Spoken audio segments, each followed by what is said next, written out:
Assalamualaikum, welcome to Dewisan Official. Please like, subscribe, and comment. This is my lifestyle. Enjoy! Assalamualaikum, gimana kabarnya teman-teman semua? Hari ini kita mau sharing tentang ilmu sounding. Jadi ilmu ini sebenarnya sudah pernah saya share di Facebook saya ya 1 tahun yang lalu. Dan alhamdulillah antusiasnya luar biasa, 101.000 kali dibagikan, bahkan lebih terakhir saya lihat, dan komentarnya juga ratusan. Karena banyaknya komentar, saya tidak sempat untuk membalas satu persatu karena memang pertanyaannya juga hampir mirip. Nah, untuk memudahkan teman-teman semua belajar tentang ilmu sounding, ini saya buatkan video singkat tentang sounding itu seperti apa. Nah, sebelum kita ke Q&A-nya, kita pelajari dulu nih ilmu sounding itu apa sih. Jadi, sounding itu adalah memasukkan informasi ke alam bawah sadar untuk membentuk kepribadian seseorang. Jadi, sebenarnya kepribadian kita itu dibentuk 88% oleh alam bawah sadar, dan hanya 12% yang dibentuk oleh alam sadar kita. Nah, alam bawah sadar itu terbentuknya dari apa?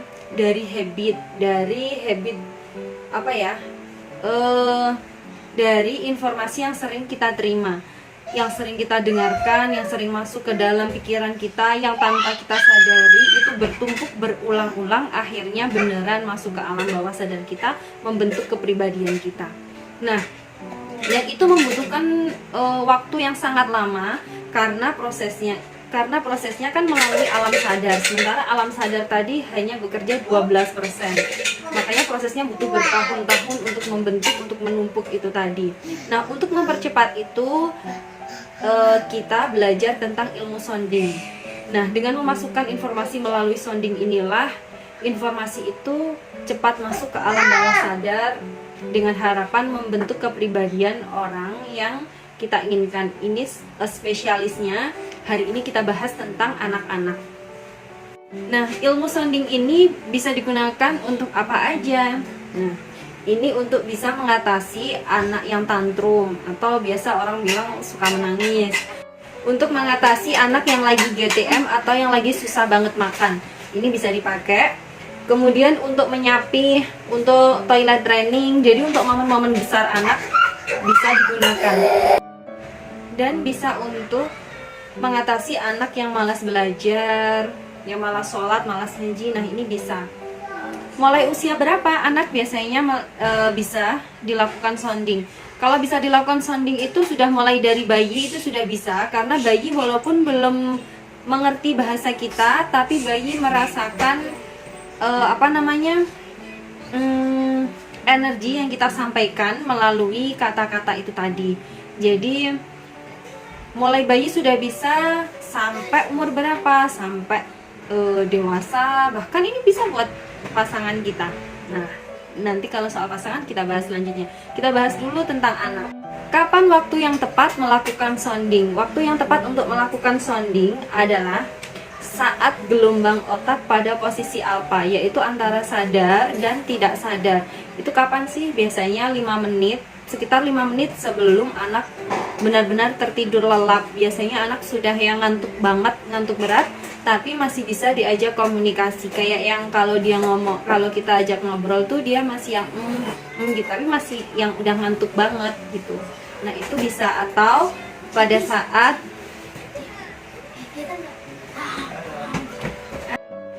pada saat anak sudah mau bangun tidur, sudah mau bangun tapi belum yang bangun beneran bangun gitu, masih males, masih yang kayak setengah sadar setengah, ya itu bisa juga. Atau yang waktu yang ketiga ini waktu anak sedang bermain, lagi fokus bermain sampai dipanggil nggak dengar. Nah, itu waktu yang cocok juga. Next, kemudian gimana kalau anak sudah terlanjur terlelap tidur? Kalau anak sudah terlanjur terlelap tidur, kalau saya cium anak sampai dia bergerak, maksudnya gerak-gerak gitu. Nah, itu bisa kita masukin sugesti apa yang kita mau. Next, pertanyaannya, seefektif apa sih metode ini? Nah, kalau ditanya seefektif apa, kalau di saya memang ini sangat efektif sekali. Seperti contohnya, kalau di anak-anak itu waktu toilet training mereka cukup 3 hari itu sudah lulus toilet training, jadi sudah nggak ada ngompol, sudah bisa benar-benar lepas dari pampasnya. Itu sekitar 3 hari itu sudah berhasil. Nah, untuk menyapi itu sehari itu sudah langsung berhasil, karena sekitar sebulan sebelumnya itu sudah saya sounding. Jadi nanti kalau umurnya sudah 2 tahun, minumnya dari gelas, minum air putih, minum susu dari gelas, kayak gitu. Bicara tentang efektivitasnya, selain waktu yang harus tepat, yang kedua adalah menggunakan bahasa yang tepat juga. Jadi alam bawah sadar itu hanya menerima kata-kata positif. Alam bawah sadar tidak menerima kalimat larangan. Seperti contoh, saya bilang jangan pikirkan bunga. Apa yang keluar di dalam pikiran teman-teman? Pasti bunga otomatis langsung keluar. Nah, contoh simpelnya seperti itu. Makanya di dalam sounding dilarang menggunakan kalimat larangan seperti jangan atau tidak boleh. Nah, memang seperti itulah cara kerja alam bawah sadar. Apa yang kita tekankan, itulah yang akan masuk ke alam bawah sadar kita.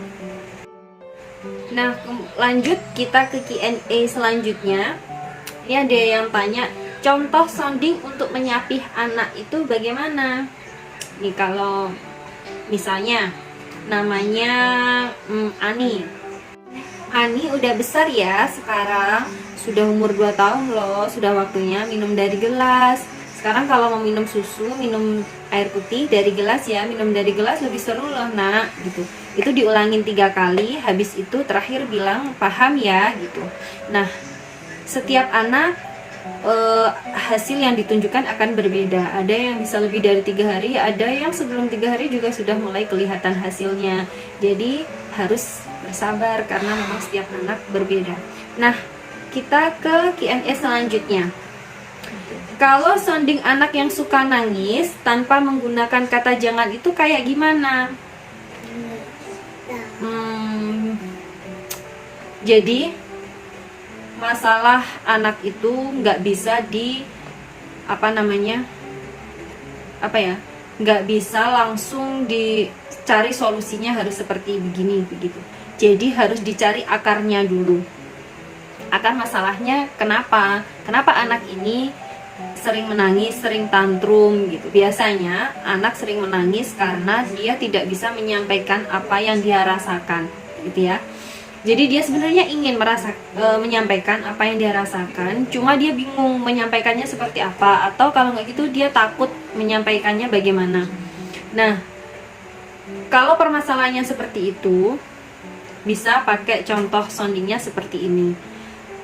Nah, sebutkan nama anaknya, habis itu bilang sekarang sudah besar, kalau apa-apa ngomong baik-baik sama bunda, nanti janji deh bunda akan dengerin gitu. Ngomong gitu aja, yang pokoknya yang sederhana, sesimpel mungkin, yang anak sekiranya pasti paham gitu ya. Nah, selain melakukan sounding itu tadi, ketika anak sadar, diajak ngobrol baik-baik dari hati ke hati, mata ketemu mata, jadi ngobrol berdua, benar-benar berdua, ditanyakan kenapa, ada apa, terus kenapa sih harus sering nangis, kayak gitu. Nah, akhirnya nanti anak akan bercerita kenapa dia sering nangis. Kalau anak nggak bisa mengungkapkan apa yang dia rasakan, udah peluk aja, bilang sekarang kalau ngomong apa-apa harus ngomong yang baik, ngomong sama bunda janji bunda akan dengerin. Udah gitu aja, bilang gitu aja. Jadi kita manfaatkan alam bawah sadar dan alam sadarnya ini semaksimal mungkin. Alam sadar memang cuma 12%, tapi ini juga lumayan ngebantu banget untuk teman-teman melakukan bonding sama anak. Pertanyaan selanjutnya, apakah kita harus selalu melakukan sounding? Kalau saya enggak. Jadi pada momen-momen besar aja, kayak waktu anak usia batita itu kan momen-momen besarnya banyak ya, menyapi, toilet training, terus bicara dan lain sebagainya, interaksi dengan orang atau macam-macam. Setiap anak punya problemnya masing-masing. Nah, kalau selama mereka masih yang aman-aman aja, kalau saya nggak melakukan sounding sama sekali. Terus untuk kalau anaknya sudah beranjak remaja, kayak anak saya yang pertama itu sudah 8 tahun, itu juga sudah hampir nggak pernah saya sounding, kecuali kalau saya rasa sudah mulai keluar dari norma-norma, mulai susah diatur kayak gitu, baru saya sounding. Tapi kalau selama semuanya masih dalam kontrol, masih aman, saya nggak melakukan sounding gitu. Jadi nggak harus yang setiap hari, setiap saat, selama nggak ada problem ya nggak usah disounding. Pertanyaan selanjutnya, sekali sounding apa boleh digabung? Mungkin maksudnya digabung beberapa problem yang sedang terjadi. Kalau saran saya lebih baik satu-satu diselesaikan dulu. Jadi permasalahan yang paling yang paling urgent apa ya, itu dulu. Nanti itu sudah ada perubahan, baru sounding yang lain. Kalau saya seperti itu. Nah, pertanyaannya sebenarnya yang di laman Facebook saya itu mirip-mirip, hampir mirip semuanya. Nah, intinya itu tadi, harus sounding dengan kata-kata yang positif dan di waktu yang tepat. Sebenarnya intinya sounding itu cuma seperti itu.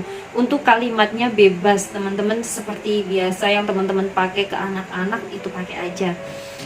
Intinya jangan pakai kata jangan, tidak boleh, itu dihindari. Ya, kemudian pesan saya, kita sesama orang tua saling mengingatkan, bukan saya lebih jago, lebih itu, enggak. Ini kita sama-sama belajar, sama-sama sharing. Nah,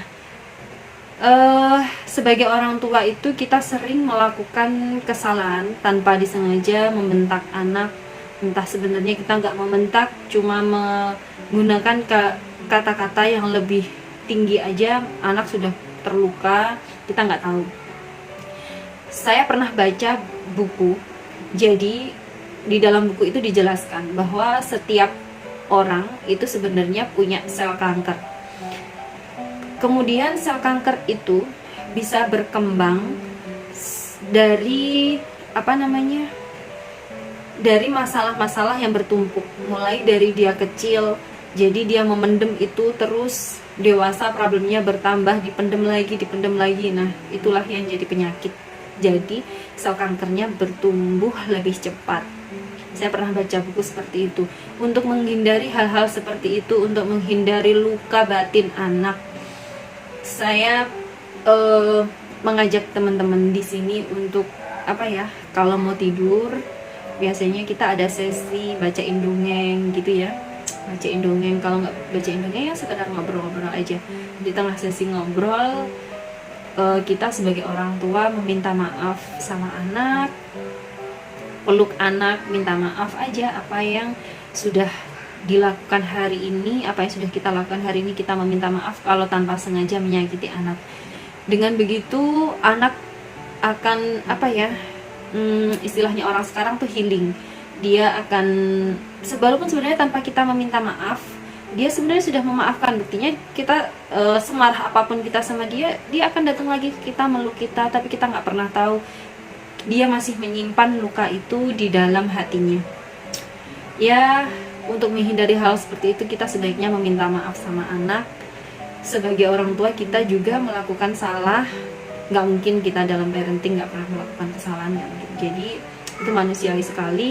Kuncinya cuma kita harus meminta maaf sama anak, biar sama-sama hatinya tenang, hati kita tenang sebagai orang tua, hati anak juga bahagia karena merasa dihargai, merasa bahwa orang tuanya mencintai. Jadi kalau malam nggak ada sesi sounding gitu ya, lagi nggak ada sesi sounding, biasanya saya ngobrol sama anak dari hati ke hati, ya cuma sekadar ngobrol, nanyain aktivitas hari ini di sekolah atau apa, tanyain aja. Terus habis itu bilang, "Nak, maaf ya kalau tadi Bunda ngomong keras gitu." Terus habis itu peluk, udah. Habis itu bilang, "Bunda sayang sama kamu apa adanya." Itu setiap malam, itu biarkan masuk ke dalam alam bawah sadarnya dia, karena kita ulangi terus kan setiap hari selama kita bisa, selama mumpung anak masih ada dalam dekapan kita, apapun akan kita lakukan sebaik mungkin. dengan harapan semoga mereka tumbuh dengan bahagia, dengan hati yang sangat bahagia, sehingga masa depannya bisa lebih baik.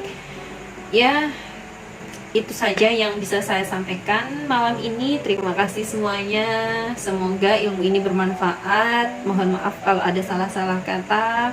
Lain waktu kita sharing-sharing lagi ya, jangan bosan-bosan.